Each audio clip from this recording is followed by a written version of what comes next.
Halo Alex Indonesia, kali ini kita akan bahas sebuah MPV sliding door, yaitu adalah Toyota NAV1, yang bisa dikatakan sebenarnya mobil ini dibuat oleh Toyota untuk mengikuti kesuksesan dari pasar Nissan Serena. Nah, kayak apa sih mobilnya dan hal apa aja yang harus Anda perhatikan saat ingin membeli Toyota NAV1 seperti ini? Untuk itu, ikuti terus videonya.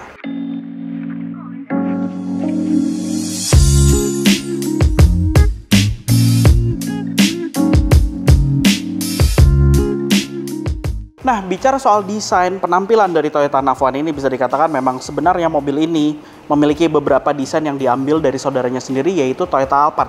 Yang contohnya adalah garis pada bagian grill tengahnya ini sangat mirip dengan Toyota Alphard di tahun itu. Namun untuk headlampnya sendiri memang berbeda total dari berbagai keluarganya yang ada di lingkungan Toyota.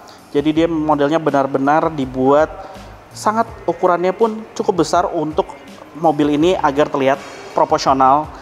Dan untuk lampunya sendiri sudah dilengkapi dengan proyektor, tapi sayangnya masih menggunakan bohlam pijar biasa dan bukan menggunakan high xenon. Kemudian untuk lampu dimnya juga masih di bagian atas, terpisah dari lampu utamanya, di mana masih menggunakan bohlam halogen biasa, serta untuk lampu sennya dan juga lampu kecilnya yang juga masih menggunakan bohlam pijar biasa.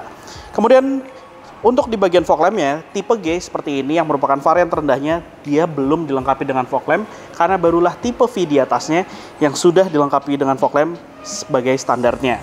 Kemudian untuk penampilan bumpernya sendiri terlihat sangat polos di sini, namun ada desain ala-ala spoiler di bagian bawahnya yang membuat penampilannya cukup sporty namun tetap manis, tidak berlebihan. Sentuhan chrome pun juga di bagian atasnya terlihat sangat besar di sini, namun sebenarnya bisa dikatakan tidak terlalu berlebihan. Dan kaca depannya yang memang khas sekali dari mobil-mobil MPV seperti ini dengan ukuran yang sangat besar. Oke, sekarang kita lihat yuk ke bagian mesinnya. Mesin dari Toyota NAV1 ini dilengkapi dengan mesin berkode 3ZRFE, yaitu mesin berkapasitas 2000 cc 4 silinder yang dilengkapi dengan teknologi Dual VVT-i. Nah, mesin ini sendiri mampu menghasilkan tenaga 154 dk dengan torsi 194 Nm.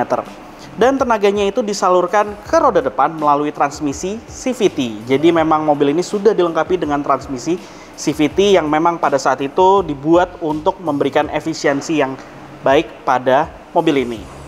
Dan untuk sistem pengeremannya sendiri, dia sudah dilengkapi dengan ABS serta EBD sebagai standarnya di seluruh varian. Tapi sayangnya memang untuk penampilan ruang mesinnya sendiri terlihat sangat berantakan sekali di sini karena memang dia tidak dilengkapi dengan cover di bagian atasnya, jadi memang sangat terekspos sekali bentuk dari mesinnya sendiri. Kemudian di bagian sisi sampingnya sendiri memang sudah terlihat lebih rapih karena sudah ada cover-cover plastiknya, dan sayangnya belum dilengkapi dengan peredam pada bagian kap mesinnya. Dan sekarang kita berada di bagian samping dari Toyota NAV1 ini. Secara penampilan, secara desain bisa dikatakan memang ciri khas dari sebuah MPV yang serba mengotak yang Anda bisa lihat di sini. Kemudian kaca dengan ukuran yang sangat besar yang akan membuat nyaman pada saat duduk di bagian dalam kabin karena akan membuatnya terasa sangat lega. Dan memang yang di samping kami ini adalah tipe G yang merupakan varian terendahnya, di mana penampilan di bagian kami ini bisa Anda lihat bahwa terlihat sangat polos sekali. Jadi penampilannya tidak ada sentuhan chrome sama sekali di sini. Dan memang sebenarnya untuk tipe V di atasnya dia dilengkapi dengan handle chrome di bagian handle. Dan juga memang untuk tipe V dilengkapi dengan smart key, jadi ada fitur keyless entry. Namun untuk tipe G sendiri dia belum dilengkapi dengan smart key, jadi masih menggunakan anak kunci seperti ini, modelnya biasa. Kemudian dia dilengkapi dengan electric sliding door. Walaupun tipe G seperti ini, electric sliding door hadir pada dua sisi, jadi kiri maupun kanan sudah dilengkapi dengan sistem elektrik dan bisa dibuka melalui anak kuncinya seperti ini. Begitu juga untuk melakukan penutupan juga bisa melalui anak kuncinya seperti ini. Kemudian untuk peleknya sendiri, memang untuk tipe G ini masih menggunakan pelek ukuran 15 inci, sedangkan untuk tipe V sudah dilengkapi dengan pelek ukuran 16 inci. Dan sistem pengeremannya sendiri untuk di bagian depan sudah dilengkapi dengan disc brake, tapi untuk di bagian belakang masih menggunakan tromol saja.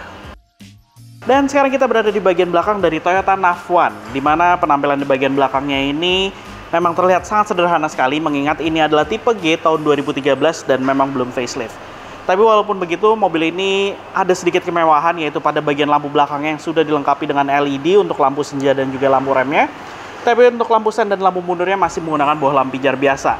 Dan untuk lampu rem ketiga di bagian atasnya ini sebagai standarnya dia sudah dilengkapi dengan lampu LED. Kemudian di bagian belakang dia sudah dilengkapi dengan sensor parkir 2 buah sebagai standarnya pada mobil ini. Namun memang belum dilengkapi dengan kamera parkir. Dan yang di samping kami ini adalah penambahan untuk kamera parkirnya, karena memang sebenarnya head unitnya sendiri sudah capable untuk dilengkapi dengan kamera mundur seperti ini. Kemudian di bagian belakangnya ini bisa dikatakan dia sudah dilengkapi dengan defogger kaca belakang dan juga wiper kaca belakang sebagai standarnya. Sekarang kita buka bagian bagasinya. Dan Anda bisa lihat di bagian belakang sendiri, bagasinya sendiri dalam keadaan jok baris ketiga yang terbuka seperti ini. Anda masih dimungkinkan untuk meletakkan 1 buah koper dengan ukuran besar ataupun 3 buah ukuran koper medium di sini secara sekaligus, dan bahkan Anda masih bisa dimungkinkan untuk meletakkan barang di bagian bawah dari jok baris ketiganya ini. Kemudian di bagian bawahnya sendiri ada tempat penyimpanan yang ukurannya juga sangat besar sekali, sangat dalam, Anda bisa lihat di sini. Serta di bagian sisi sebelah kiri ada tempat penyimpanan tertutup, di mana ini adalah tempat penyimpanan untuk toolkit dan juga untuk dongkrak. Dan di bagian atasnya adalah penerangan untuk lampu bagasi yang bisa juga Anda nonaktifkan. Sedangkan di bagian kanan sendiri tidak ada tempat penyimpanan. Kemudian untuk melipat jok baris ketiganya ini juga sangat simpel sekali, karena Anda hanya menarik tuas dari bagian bawahnya, yang mana tuasnya ini ditarik seperti ini secara otomatis one touch tumble seperti ini, dan membuat Anda akan sangat mudah untuk mengoperasikan pelipatannya. Dan juga untuk mengunci joknya agar tidak terjatuh lagi bawah, ada slot pengunciannya di sini. Jadi kapasitas bagasi pun langsung bertambah secara signifikan. Dan menariknya pada mobil ini adalah lantai bagasi yang rendah, membuat Anda dapat dengan mudah memasukkan barang ke bagian bagasi walaupun barang tersebut berukuran besar ataupun berat. Nih. Lihat, kapasitas bagasinya sangat besar sekali dan juga sangat tinggi sekali, khas dari MPV seperti ini. Nah, sekarang saya masuk ke dalam kabin Toyota Navwan ini, dan pertama kali kita langsung duduk di jok baris pertama. Secara desain dashboard bisa dikatakan mobil ini sebenarnya terbilang unik karena memang dia memiliki instrumen cluster di bagian tengah. Jadi modelnya seperti ini, yang mana seperti layaknya sebuah dome di sini, dan di bagian instrumen clusternya sendiri ada berbagai macam hal yang ditampilkan di sini. Mulai dari penunjuk untuk tangki bahan bakar, kemudian juga putaran mesin dan juga speedometer yang seluruhnya masih analog. Kemudian di sini ada beberapa layar digital dengan ukuran kecil, di mana layar digitalnya ini menunjukkan berbagai macam informasi. Yang di sisi sebelah kiri adalah untuk odometer dan trip meter. Kemudian juga yang berada di bagian tengah-tengah dari penunjuk putaran mesin adalah penunjuk jam, dan yang berada di bagian tengah-tengah dari speedometer adalah penunjuk untuk posisi tuas transmisi. Dan yang di sebelah kanan ini adalah sebuah layar MID, di mana layar MID-nya sendiri Anda bisa kontrol melalui tombol yang ada di bagian sisi bawah dari speedometernya, yaitu di sini ada informasi untuk rata-rata konsumsi bahan bakar, kemudian juga konsumsi bahan bakar secara rata-rata dalam real time, kemudian juga ada outside temperature, kemudian juga ada jarak yang bisa ditempuh dari sisa bahan bakar yang ada, dan itu saja. Lanjut lagi di sini ke bagian tengahnya, dan di bagian konsol tengahnya ini dia dilengkapi dengan sebuah head unit double din, maksud saya, dimana head unit double din-nya ini sudah dilengkapi dengan fitur touchscreen, dan modelnya seperti aftermarket, tapi ini adalah brand dari Toyotanya sendiri, dimana berbagai fitur yang ada pada head unitnya sendiri, yaitu mulai dari radio, kemudian juga pemutar CD, DVD, serta USB, tapi memang belum ada Bluetooth. Dan juga Anda dimungkinkan untuk menggunakan konektivitas AUX dengan jack 3,5 mm. Lanjut ke bagian bawah dari head unit sendiri, di sini adalah kontrol untuk AC, di mana seluruhnya pengaturannya secara digital. Dia sudah dilengkapi dengan fitur dual climate control, jadi pengaturan temperatur secara terpisah antara sisi kiri maupun sisi kanan. Dan juga ada fitur auto, serta Anda dimungkinkan untuk mengatur arah angin, dari mana arah angin atas, tengah, maupun bagian kaki. Di bagian bawahnya sendiri ada tombol untuk defogger kaca depan, kaca belakang, dan juga ada tombol untuk melakukan penyaringan udara di sini. Kemudian lanjut ke bagian sebelah kanan, tuas transmisi dengan model shift gate seperti ini, dan juga dia ada mode manualnya, dengan cara hanya menggesernya ke bagian sebelah kanan pada saat tuas di posisi D. Kemudian lanjut ke bagian lingkar kemudi, di mana di bagian lingkar kemudinya sendiri di sisi sebelah kiri ini ada tombol, di mana tombolnya itu adalah untuk melakukan pengaturan head unit. Jadi ada tombol volume, pengaturan track, dan juga mode. Dan ke bagian belakang dari lingkar kemudi di sini di sisi sebelah kiri ada tuas untuk wiper kaca depan lengkap dengan intermittent dan juga ada pengaturan interval waktunya, dan juga disinilah untuk melakukan pengoperasian dari wiper kaca belakang. Sedangkan di sebelah kanan adalah tuas untuk lampu sen dan juga untuk menyalakan lampu utamanya. Di belakang lingkar kemudi sisi sebelah kiri di sini ada tombol untuk mengoperasikan fitur sliding door elektrik yang hadir pada bagian kiri maupun bagian kanan pada mobil ini, jadi cukup komplit. Dan di belakang maksud saya di sebelah kanan ada tombol untuk menonaktifkan fitur power back, maksud saya power door-nya, jadi bisa dinonaktifkan, dan juga ada fitur untuk melakukan peninggian dan juga merendahkan lampu utama di bagian depan. Oke, sekarang saya bicara dulu soal posisi mengemudinya. Posisi mengemudi dari mobil ini sendiri, saya merasa bahwa dia terasa tinggi. Memang sebenarnya ini adalah posisi yang ideal untuk sebuah mobil seperti ini, karena Anda harus dapat bisa mengontrol mobil dari seluruh bagian. Jadi kaca depan dengan ukuran besar seperti ini sangat membantu. Kemudian juga ada kaca di bagian samping yang menghilangkan blind spot, dan juga membuat Anda juga merasa yakin pada saat melakukan mengemudi mobil ini dengan kaca serba besar dan juga posisi duduk yang tinggi. Dan apabila Anda masih merasa kurang tinggi, Anda juga dimungkinkan untuk melakukan pengaturan ketinggiannya. Jadi ditarik tuasnya seperti ini, atau juga bisa direndahkan apabila Anda terasa terlalu tinggi. Kemudian joknya ini bisa Anda atur maju mundurnya, serta sudut kemiringan sandaran. Kemudian untuk lingkar kemudinya sendiri, Anda mendapatkan tilt steering serta teleskopik. Dan menambah kenyamanan, Anda juga mendapatkan armrest di masing-masing jok untuk di bagian depan. Jadi ada armrest di bagian driver maupun di bagian passengernya. Lanjut bagian door trim. Di bagian door trim ini tombol-tombolnya banyak sekali. Di sini adalah pengaturan untuk kaca spion luar secara elektrik bagian kiri kanan, dan juga fitur pelipatan secara elektrik. Kemudian juga power window, di mana keempatnya sendiri sudah dilengkapi dengan fitur all auto. Jadi pembukaannya secara otomatis di sini. Sekarang kita bicara soal tempat penyimpanannya sendiri. Tempat penyimpanannya juga cukup banyak di sini. Tempat penyimpanan terbukanya sendiri ada satu di bagian atas. Anda juga bisa meletakkan barang di sini. Kemudian juga di bagian sisi sebelah kiri. Kemudian tempat penyimpanan tertutup ada 2 buah di bagian dashboard. Anda bisa lihat dengan ukuran cukup besar di sini. Kemudian di bagian bawah juga ada tempat penyimpanan lagi. Tempat penyimpanan terbuka di sisi sebelah kiri, di bagian tengah. Kemudian juga ada cup holder 2 buah di bagian bawah sini. Tempat penyimpanan tertutup lagi, dan ada tempat penyimpanan tertutup lagi di bagian sebelah kanan, di mana dekat dengan kaki dari pengemudi.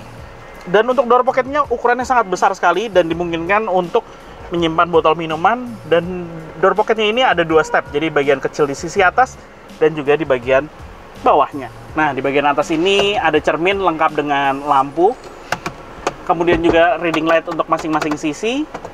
Bukan tempat penyimpanan kaca mata, melainkan cermin untuk melihat penumpang di bagian belakang agar Anda dapat berkomunikasi dengan mudah. Kemudian di sini juga Anda mendapatkan ambient light dengan model LED titik kecil yang menerangi bagian tengah dari dashboardnya.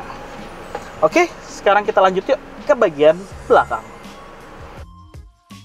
Dan sekarang saya duduk di baris kedua dari Toyota Navwan ini. Pada saat duduk di baris kedua ini, ciri khas dari sebuah MPV dengan high roof itu terasa sekali, karena pada saat duduk di belakang terasa sangat lega sekali. Jadi Anda bisa lihat ini atapnya benar-benar sangat tinggi sekali. Saya mendapatkan ruang kepala yang sangat lega sekali, membuat terasa lega duduk di bagian belakang ini. Dan joknya sendiri pun juga sama persis seperti di bagian depan, memberikan kenyamanan yang sempurna. Tapi memang mobil ini sayangnya tidak memberikan chair extension, jadi memberikan kenyamanan untuk di bagian kaki Anda. Namun walaupun begitu, Anda mendapatkan armrest di bagian sisi kanan maupun sisi kiri, serta Anda bisa dimungkinkan untuk mengatur sudut kemiringan reclining pada bagian punggungnya. Kemudian untuk menambah legroomnya, Anda juga dimungkinkan untuk memaju dan memundurkan seperti ini. Ini adalah bagian termaksimal, jadi Anda bisa mendapatkan legroom yang sangat lega sekali di sini. Kemudian apabila di bagian belakang merasa ingin memerlukan legroom yang lebih lega, Anda dimungkinkan untuk memajukannya hingga seperti ini. Nah, yang membuat paling menarik dari mobil ini adalah di jok baris keduanya, walaupun dia tidak memiliki support di bagian kaki untuk memberikan kenyamanan, tapi Anda dimungkinkan untuk melakukan konfigurasi tempat duduk yang menarik, yaitu adalah dengan memutar jok baris keduanya ini. Jadi kedua-duanya ini bisa diputar balik, sehingga Anda bisa duduk dengan berhadap-hadapan dengan penumpang di baris ketiga, yang caranya adalah dengan menarik tuasnya di bagian sebelah kanan ini, kemudian Anda memutar joknya. Namun memang Anda harus keluar dulu dari bagian mobil karena Anda tidak dimungkinkan untuk melakukan pengaturan apabila Anda sedang berada dalam perjalanan. Selanjutnya, di bagian belakang sendiri Anda juga mendapatkan fitur layar entertainment di bagian belakang, yang mana ini adalah fitur standar dari mobil ini, walaupun ini adalah tipe G yang merupakan varian terbawah dari Toyota Navwan. Kemudian di bagian belakang Anda juga mendapatkan AC double blower, yang pengaturan blowernya sendiri bisa Anda lakukan dari bagian sisi sebelah kanan. Tapi untuk temperaturnya sendiri Anda masih mengikut dengan pengaturan utama di bagian konsol AC depan. Selanjutnya lagi di bagian belakang sendiri ini Anda mendapatkan fitur auto untuk kaca belakangnya. Namun memang khas sekali dari mobil-mobil MPV seperti ini dengan pintu sliding door adalah kaca belakangnya tidak dapat terbuka dengan sempurna. Jadi ini adalah batas maksimal untuk terbuka secara penuh, masih menyisakan 1 jengkal di bagian kacanya. Kemudian untuk tempat penyimpanan sendiri, Anda mendapatkan door pocket dengan ukuran yang sebenarnya tidak terlalu besar di sini, tapi cukup memanjang dan juga dimungkinkan untuk menyimpan botol minuman dengan ukuran besar. Selain itu, untuk di backseat pocket juga Anda mendapatkannya versi aslinya, namun memang ini adalah sudah dilapis dengan sarung jok seperti ini, dan tetap Anda bisa mendapatkan backseat pocket. Dan untuk sistem keselamatannya sendiri, mobil ini sudah dilengkapi dengan seatbelt 3 titik untuk kedua penumpang di baris kedua ini. Dan untuk mengakses jok di baris ketiga, Anda dimungkinkan melalui 2 cara, yaitu melalui jalan di bagian tengah di antara jok baris kedua ini, atau juga melipat jok baris keduanya ini agar Anda lebih leluasa masuk ke baris ketiga, karena memang melalui alley di bagian tengah ini terasa agak sempit dan juga merepotkan. Kemudian pada saat duduk di bagian belakangnya ini, saya merasa bahwa jok di baris ketiga ini dibuat oleh Toyota agar tetap bisa mengakomodasi orang dewasa secara nyaman. Jadi duduk di bagian belakang ini bisa dikatakan kaki Anda dapat terasa nyaman di sini, walaupun dia tidak menopang secara sempurna di bagian pahanya. Kemudian juga walaupun begitu, Anda juga dimungkinkan untuk diisi oleh 3 orang penumpang dewasa secara sekaligus. Selebihnya duduk di bagian belakangnya ini juga Anda mendapatkan legroom yang sangat lega, apalagi apabila Anda memiliki postur yang lebih tinggi daripada saya. Jok baris keduanya ini masih dimungkinkan untuk dimajukan ke bagian depan, dan orang yang duduk di baris keduanya ini tetap masih mendapatkan legroom yang masih maksimal. Kemudian di bagian belakang Anda juga dimungkinkan untuk melakukan pengaturan sudut reclining di sini apabila Anda tidak membawa barang yang terlalu banyak di bagian bagasinya, karena memang di sini juga mempengaruhi kapasitas bagasi apabila Anda melakukan perubahan sudut kemiringan sandaran.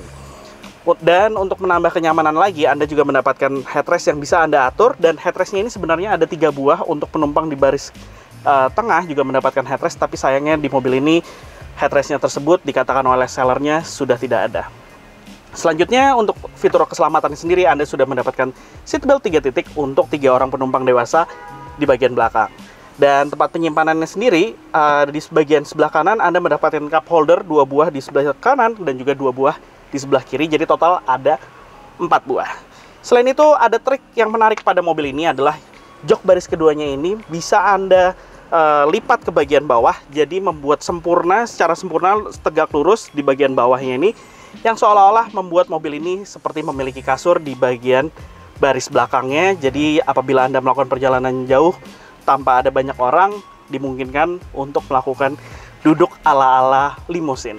Nah, kemudian untuk akses keluar kabinnya sendiri, di bagian belakang jok baris keduanya ini ada sebuah tuas yang disediakan pada jok baris kedua agar Anda lebih mudah untuk melakukan akses keluar, yaitu dengan menginjak tuasnya seperti ini. Secara otomatis dia akan maju ke depan dan Anda bisa langsung mengakses ke pintu sliding door-nya. Nah, itulah hal-hal yang dari review Toyota Navwan kali ini, dan apabila Anda ingin membeli mobil ini, apa aja sih yang harus Anda perhatikan? Hal pertama yang harus Anda perhatikan pada mobil ini adalah transmisi CVT-nya. Mobil ini dilengkapi dengan transmisi CVT yang mana sebenarnya dia memerlukan perhatian lebih untuk perawatannya, mulai dari penggantian olinya, karena dia harus menggunakan oli yang khusus dan juga harus di waktu kilometer yang tepat. Apabila Anda ingin membeli mobil ini, sebaiknya Anda lakukan test drive, rasakan bagaimanakah penyaluran tenaganya, apakah terasa menyendat ataupun terasa seperti tidak bertenaga.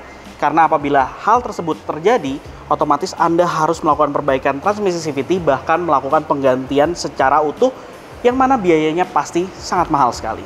Yang kedua adalah perhatikan sistem pendinginan pada mobil ini, mulai dari selang-selang dari arah radiator kemudian ke arah mesin, dan juga pada electric fan-nya, apakah bekerja secara sempurna menyemburkan angin atau tidak. Karena memang mobil ini sebenarnya banyak masalahnya yang terjadi, yaitu mulai dari selang-selangnya yang sudah mulai mengalami getas.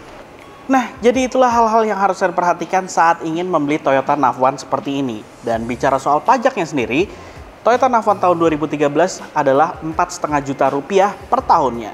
Dan untuk harga pasarannya sendiri, Anda bisa mendapatkannya mulai dari 140 jutaan hingga lebih dari 160 juta tergantung kondisinya dan juga tergantung kilometernya. Yang contohnya di samping kami ini adalah Navwan tahun 2013 dengan tipe G yang odometernya mencapai 98.000 dibuka dengan harga 159 juta rupiah oleh IEV Showroom. Jadi itulah hasil review kami kali ini mengenai Toyota Navwan seperti ini. Jangan lupa like video ini jika Anda menyukainya, serta subscribe juga ke channel OLX Indonesia. Main juga ke website kami di www.olx.co.id untuk mencari mobil bekas impian Anda yang lainnya. Serta main juga ke website kami di news.olx.co.id untuk mencari berita yang update tentang otomotif. Dan apabila Anda ingin menjual mobil Anda secara cepat, Anda juga bisa kunjungi ke www.olx.co.id/OLX Autos, yang mana kali ini kami lagi ada promo cashback 1,7 jutaan yang untuk detailnya bisa Anda klik linknya di kolom deskripsi.